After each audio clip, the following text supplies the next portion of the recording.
Banco Central reduziu em 1 ponto percentual a Selic, que é a taxa básica de juros do Brasil, que passou para 12,75% ao ano. É a queda maior desde dezembro de 2003, surpreendeu muitos analistas que previam um corte de no máximo 0,75%.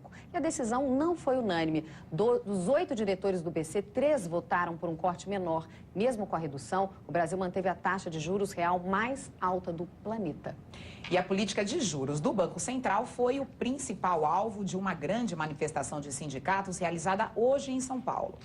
Para os sindicalistas, mais do que manter a inflação sob controle, o Banco Central precisa se preocupar agora com a influência da Selic no ritmo de crescimento da nossa economia, o que define o cenário do emprego no país.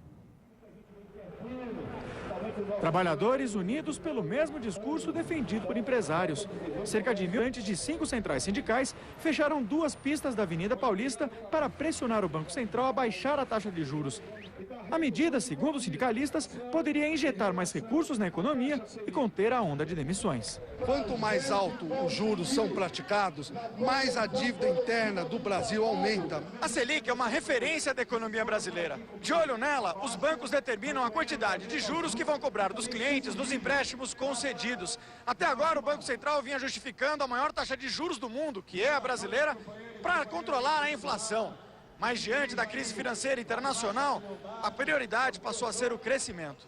Todos os analistas indicam que você vai ter em 2009 uma inflação num patamar inferior àquilo que estava estabelecido pelo próprio governo.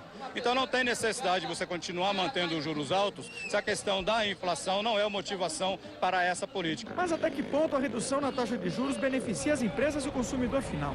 Em tempos de crise, o sempre pode não ser tão eficaz. Os trabalhadores exigem que os bancos diminuam a diferença entre os juros pagos na hora de captar o dinheiro do mercado e os juros cobrados para conceder o empréstimo, o chamado spread bancário.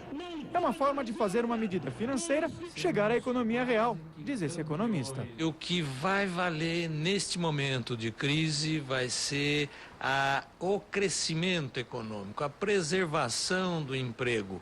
A taxa de juros vai contribuir com uma parcela, mas não vai ser fundamental. E os sinais da falência da indústria automobilística vêm de todos os lados. Hoje os números confirmaram que a General Motors perdeu a liderança mundial.